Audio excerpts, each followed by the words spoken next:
동역자 여러분, 자 오늘 베드로 전서 11번째 시간입니다. 거의 반쯤 온 것 같습니다.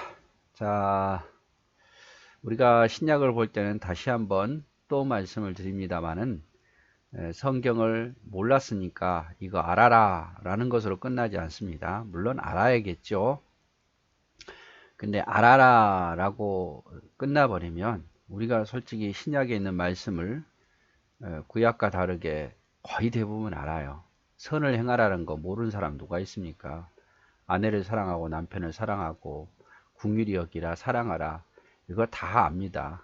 교회 어느 정도 다니면 다 알아요. 그런데 이 아는 것을 계속 반복하는 이유가 뭐겠습니까? 아는 것으로 그치지 말고 이것에 감동을 받고 행하라는 거예요. 선을 행하라는 거 그거 지식으로 아는 게 아니라 그것을 따라 살아라.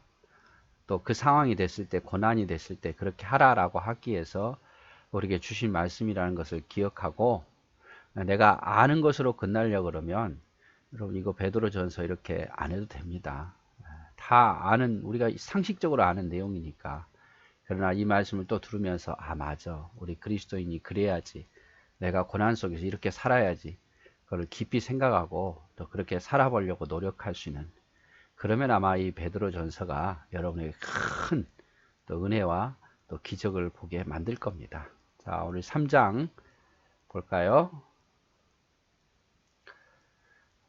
그러나 의를 위하여 고난을 받으면 복이 있나니 그들이 두려워하는 것을 두려워하지 말며 근심하지 말고 너희 마음에 그리스도를 주로 삼아 거룩하고 너희 속에 있는 소망에 관한 이유를 묻는 자들에게는 대답할 것을 항상 준비하되 온유함과 두려움으로 하고 선한 양심을 가지라. 이는 그리스도 안에 있는 너희의 선행을 욕하는 자들로 그 비방하는 일에 부끄러움을 당하게 하려 함이라.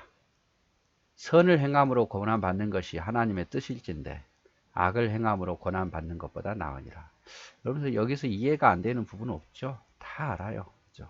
다 아는데 우리가 좀 마음에 새겼으면 좋겠다 그 말이에요. 의를 위해서 고난받으면 뭐가 있다? 복이 있다. 의를 위해서 고난받으면 복이 있다. 그래서 복음 때문에 고난받으면 하나님을 위해서 가치 있는 일에 고난을 받으면 복 있는 자다 이 말이죠.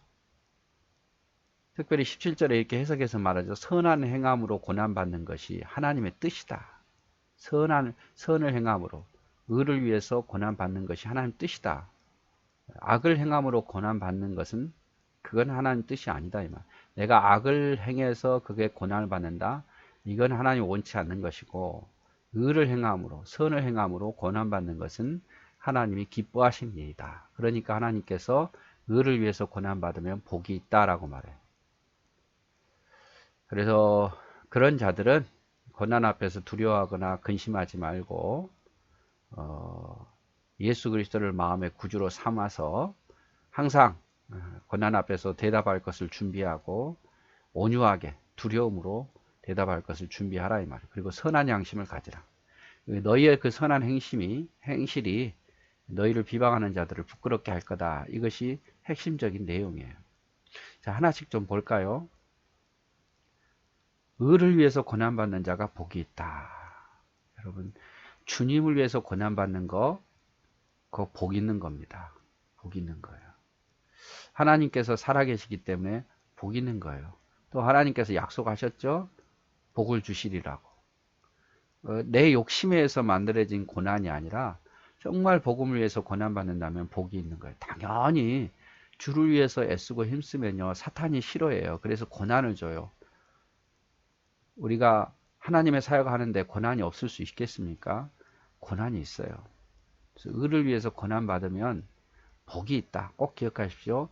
주님을 위해서 내가 고난받는다. 아, 내가 교회 일 하다가 내가 하나님 뜻 따르다가 내가 고난이 온다. 아, 나는 참 복 있는 사람이구나 라고 생각하라 이 말이죠. 나중에 우리 나오지만 그래서 고난을 받으면 즐거워하라고 말해요. 즐거워하라고. 그리고 고난 속에서 근심하거나 두려워하지 말라라고 말합니다. 고난이 닥치면 두렵죠. 근심되죠. 그러나 근심하거나 두려워하지 말라. 왜? 이 두려움과 근심이요 고난을 이기지 못하게 합니다. 사람이요 두려움에 쌓이잖아요. 근심에 막 수렁에 빠지잖아요. 그러면 그 고난을 더 이기지 못합니다. 그러니까 고난 속에서 근심하거나 두려워하지 말라. 두렵지요. 근심되지요. 그러나 그 두려움과 근심에 빠지지 마라. 빠지면 고난을 더 헤쳐나오기 힘들다 이 말이죠. 우리가 미래에 대한 두려움이 있고 죽음에 대한 두려움도 있습니다. 미래에 대한 두려움도 있고 죽음에 대한 두려움도 있는데 그거 다 주님께 맡기고 하나님이 하실 것을 믿고 두려워하거나 근심하지 말란 말이에요.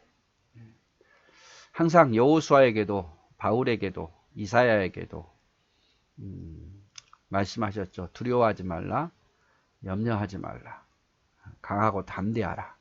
왜? 우리에게는 그게 필요해요. 고난 앞에서도 근심과 두려움은 우리에게 유익을 주지 못하고 고난을 이기지 못하게 하지만 근심하지 않고 담대하고 강하고 두려워하지 않는 그 모습은 우리를 거기에서 빠져나오게 만듭니다.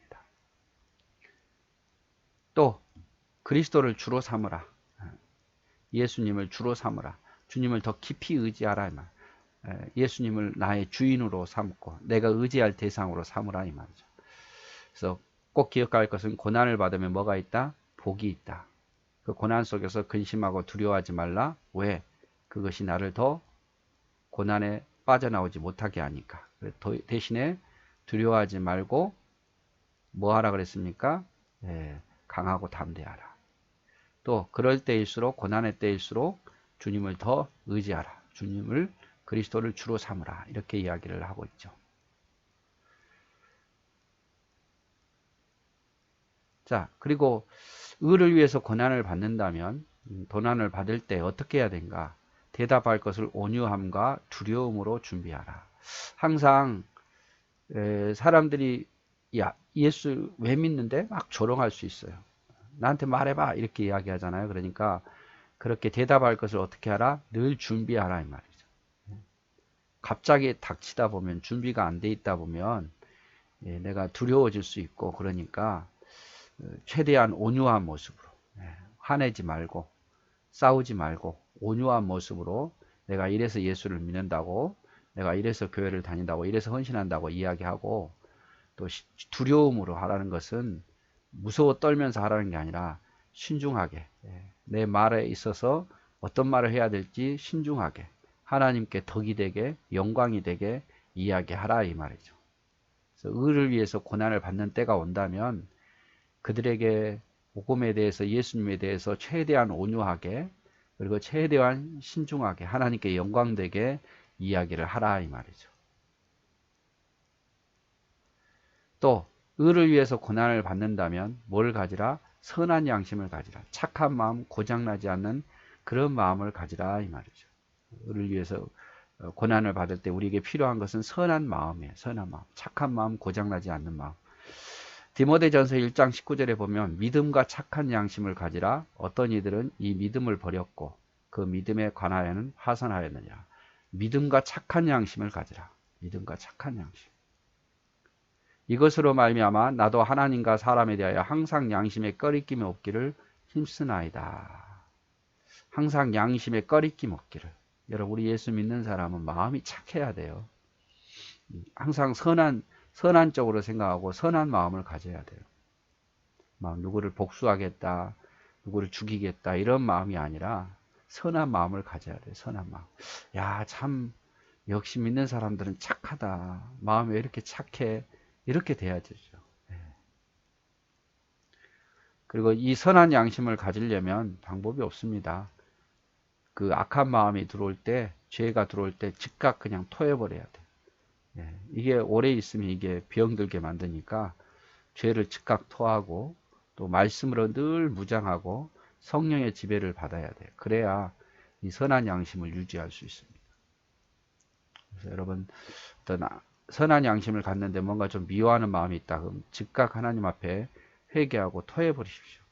그리고 좋은 것만 담으십시오. 말씀을 거기다가 늘 말씀은 좋은 거니까 선한 선하게 하는 거니까 그 말씀을 늘 더 마음에 담아두시고 또 성령이 인도하시는 대로 내 의지대로 하는 게 아니라 성령이 인도하신 대로 행한다면 우리가 선한 양심을 가지고 또 선한 일을 하지 않을까 싶습니다.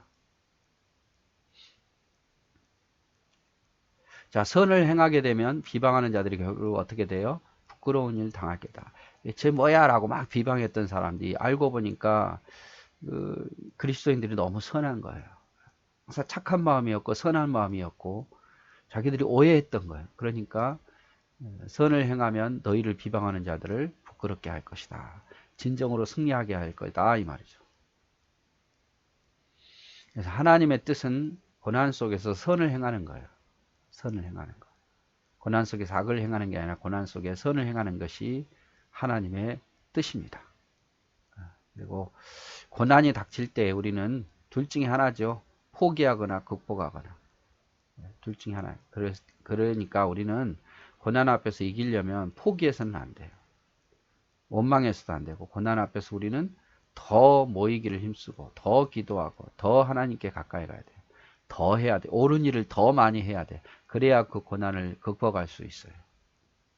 고난은 흩어지기를 좋아하는데 그럴수록 더 모이고 더 기도하고 더 하나님 가까이 하고 더 헌신하고 그래야 그 위기를 넘길 수 있다는 거 기억했으면 좋겠습니다. 그래서 오늘은 이제 3장 요 부분을 봤는데 한번 더 읽고 마칠게요. 그러나 의를 위하여 고난을 받는다면 뭐가 있다? 복이 있다. 주님을 위해서 고난받는 건 복 있는 자예요. 그래서 고난받을 때 두려워하거나 근심하지 말고 강하고 담대하라 그랬죠. 그래야 그 고난을 이겨낼 수 있고 또 고난 앞에서 그리스도를 주로 삼아 주님을 주인 삼고 더 의지하고 또 고난 속에서 대답할 것을 항상 준비하되 온유함과 두려움으로 대하고 또 고난 속에서 선한 양심을 가지라. 이렇게 하면 선을 행하는 그것 때문에 욕하는 자와 비방하는 자가 오히려 너희 때문에 부끄러운 일을 당하게 될 거다. 이렇게 말씀을 마무리하고 있습니다. 그래서 선을 행함으로 고난받는 것이 하나님 뜻이지 악을 행함으로 고난받는 것은 주님의 뜻이 아니다. 이렇게 마무리하고 있죠. 오늘 여기까지 하도록 합니다.